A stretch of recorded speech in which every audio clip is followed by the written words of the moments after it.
What's up, galera? It's Ohei with Jing and Grow Strong. Today we're going to talk about how to retain Capoeira students. Now, most of our stuff that we do here is for actual, fitness, life improvement, Capoeira, learning cool moves, ground game, and this type of stuff. However, someone had filled out our 90-second survey, so if you haven't done that, do that, and requested some information. Evidently, it's a Capoeira instructor trying to retain students. Now, Capoeira is very weird, and that it's not karate, it's not jiu-jitsu, it's something so much better and so much, which makes it harder to market. Okay, there's a lot of education that needs to go, and you spend a lot of time educating them as they join your program, and then they leave. So I'm going to talk about quick, because this could be a whole nother video on acquiring students, different programs, different age groups, different demographics, but I'm going to keep it short and just talk about how to retain students once you've got them. But first I'm going to talk about two things. Well, one, what kind of program do you have? Are you a college club? Are you a small group that are charging low prices, or are you trying to be a Capoeira studio, or you have your own spot? Did you put it all on the line? Did you put your money down the line? And so those are two different ones. For the first, your college club, okay, so I'm gonna go over the basic stuff. Okay, you're probably not charging anything. Zero, it's just a club. If it are, you're just charging dues that you probably have to rent some kind of space or do some community hours for your college club or your community club or a meetup and that type of thing. So in that case, you're just going to have to keep them with some kind of consistency. Your meetup groups, like maybe festivities, get-togethers, monthly social things like that. And that's what Capoeira is so fun, because it is kind of a social party, a batizado. If you've ever been to a batizado, if you've ever had one or held them or done anything like that, it is a reunion of family and Capoeira friends. So it is a party. So even to the point where people get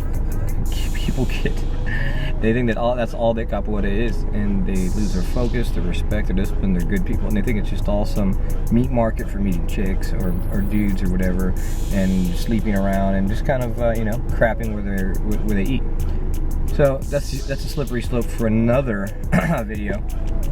So if you're in that type of group, you just have to keep consistent, and it's hard, especially if you're in a college group where they're going home for every little break, they're leaving, and you're wondering like, well, how do I retain students? Well, one of the ways is to build a community, and here's a couple of tips, which is monthly events, like get-togethers, socials, that type of thing. I wouldn't spend too much time on an organized curriculum unless you've already done that, because one, you're not being compensated for it, and then two, people may come from different masters that did Capoeira before, and you're kind of like a hodgepodge. You're like an orphanage for other Capoeira students from other groups, which is fine, just so you can maintain that, and that's great. So I would just stick to keeping it very simple and very social and friendly and that type of thing. Now, I've heard of some people fighting over who's going to run the group. If there's two high-level cord students there from different groups, who has the more authority, and that's why that can get a little bit hairy. Okay, well, let me move on to the next type of group. You're trying to make some extra cash, or if not that, just build a community of Capoeira. But remember, now when your ass is on the line, you're paying rent somewhere, or you're renting some studio space, you need to charge accordingly to waste your time. If you have your own job, I'm sure you do. Or if you don't, if you're trying to do it, you need to charge for your time, because you're the one organizing all the stuff. You're the one, you need to make a curriculum, you need to do all these things. We could talk about another video. If you like this type of stuff, guys, comment below and let me know. And we could talk more about actual group dynamics and keeping a group, acquiring students, and that type of thing. I received a lot of mentoring, and it's helped me out, and I've paid for a lot of coaching, tens of thousands of dollars in coaching for fitness and for martial arts. Studio running, so I know a thing or two. 1, 2, 3. Anyway, okay, so let's talk about the regular. You're trying to do this, okay? Number one, this shouldn't even be a number one, but it is, because I've seen a lot of scumbags out there. One, the way that you carry yourself, you need to start class on time, end on time. Okay, I have so many stories about Brazilians that come in, mostly Brazilians, that come in and they've rented some space, or they've spent some time and they don't show up on time. They don't start class on time. And it doesn't have to be Brazilians. There's other irresponsible people all over the place, but start on time, end on time. Okay, it's one of the best advice Mestrando Advogado ever gave me. Keeping a consistent rhythm like that just keeps things organized. People like structure, and especially beginners that are coming into a new environment. Okay, so 1. Make sure you're not sleeping sleeping around your students. It's okay to meet people and to become, boyfriend and girlfriend. People meet all the time, but if you're just trying to use it as a meat market, it's going to end quickly. It's going to end bad. And there's some people, high-level professores, contramesas, they use it as their personal meat market. And for whatever reason, people stick around, but they just feel like they got their cord on holding hostage. You better put up my behavior, or you're not going to get promoted. Put up with this stuff, or you could go somewhere else. Okay, and by then it's too late or whatever. So anyway, if that happened to you, fucking move on. Okay, move on. So, if you're an instructor, keep your nose clean. You don't have to be straight up Mormon and straight edge.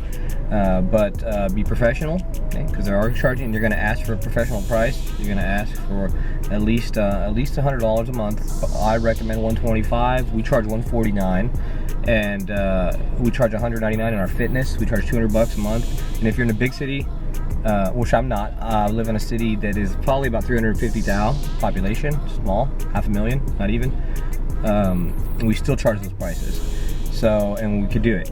And so if you're in a big city, you need to charge $200. You need to charge $200 if you're in a big fucking city, okay? Because it's going to bring in a certain client that is going to be more, I don't know, I'm going to say more, not dedicated, because there's scrubs everywhere, and it's going to depend on you how to retain them. But it's going to be more of a serious client, okay? So charge appropriately, behave, be professional, okay? And then let's move on. Okay, next. Monthly meetups, the same thing that I mentioned before.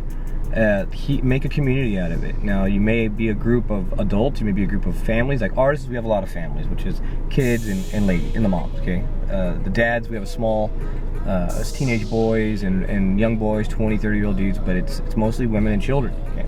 The market says these are the people that will sustain martial arts programs and after-school activities and these things like that. Fitness, people take their fitness seriously, and fitness-minded people trying to lose weight, trying to get in shape, trying to live a healthier lifestyle. So these are the two markets that we go after. So they're a little more serious, and we could charge a higher premium.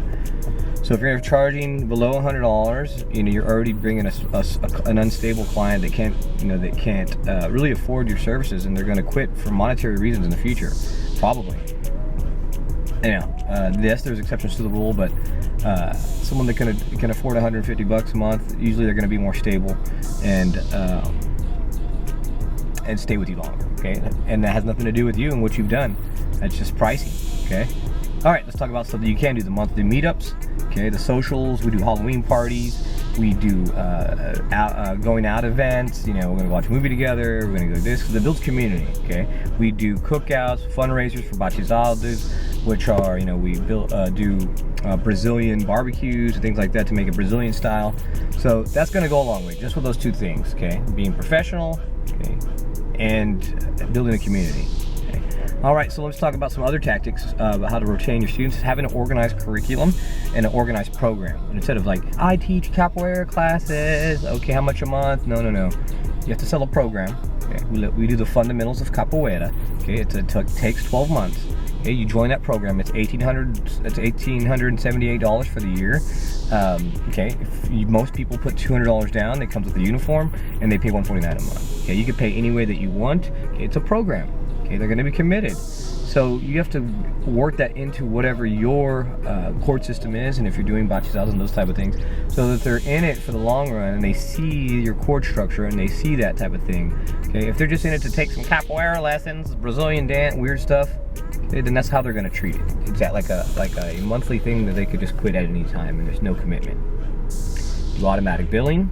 Okay, it separates the relationship between you as a teacher and you as the bill collector. Okay, the company will go and collect and be separate, or have a secretary do that, or have a third, or make up a name and just pretend to be somebody else.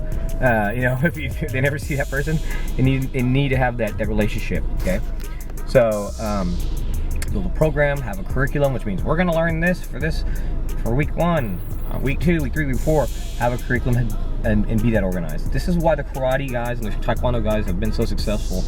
And as cheesy as people think that it is, it's like, dorky, dumb karate is very organized. These guys have had it since the 60s and 70s. They've been more business savvy, and so they know how to test a student every 10 months. Every 2 months, and keep them engaged in the program and extract the most amount of money they can. Okay, and yes, they are providing value. They're providing life skills.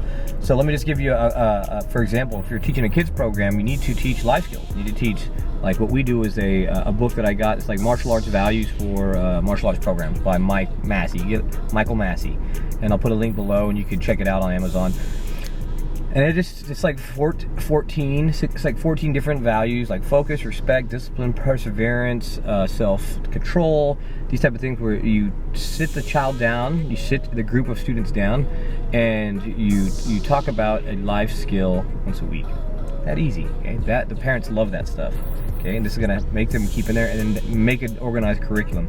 If you want more information, I do have some resources. Just comment below, and I could make more information about that. We use that stuff. I didn't make this stuff up. I learned from Mestrando Malgo, from my instructor, Mestrando Advogado, other people we've talked to, people that were successful, some of the most successful Capoeira studio owners in the United States. Mestre Honi up in Florida, down in Florida, Mestre Ombrino up in New York. Okay, so people, there are people out there doing this already. This is a small amount. Capoeira is very new to the United States as a organized martial art. Okay, so we're behind. You need to charge a premium price so that you attract the correct type of students, and then you need to be organized and professional and giving them their product so they can stay. Okay, so there's at least 3 different things that you can do to retain students. Let me also talk about some other tactics that you could use, which is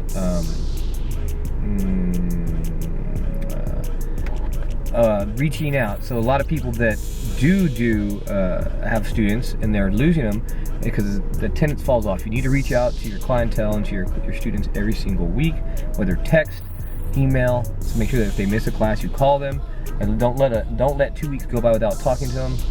But you should do, like, every Wednesday, reach out, touch all of them, at least through text. You could systemize it. I wouldn't automate it. You could systemize it so that every Wednesday you go down your roster and you send out some kind of text or something. Okay. And then also every 2 weeks you need to be able to actually physically talk to them. And if you haven't seen them, you need to physically talk to them, call them, and reach out to them to touch them personally. That goes a long way. Okay. So also, one last thing before you go, when somebody quits, make them fill out a form where they have to come in, they have to sign this thing, and then you do a exit interview where you ask them, okay, what was wrong about the program, not what was wrong about the program, or what issues did they have. Maybe it was a scheduling issue. Maybe it was they didn't like, you had a creepy guy in your class and you were trying to make an extra $100, but he was scaring everybody off. Okay, so find out why they're quitting and then try to correct that in your program. Okay, sound good? So anyway, this video went way longer. I was trying to give you some snippets and went off. And if you like this type of stuff, guys, if you're an instructor or if you're going to be an instructor, if you want to open a studio, these type of things are going to help you very much. Trust me, we've had an awesome level 1, level 2 kids. We've had, adult programs, fitness programs. And I've failed, I've done good, I've failed, I've done both, and I know what mistakes there are. So anyway, it's Jorge with Jinga and Grow Strong. See you in the next one, guys. Ciao, ciao.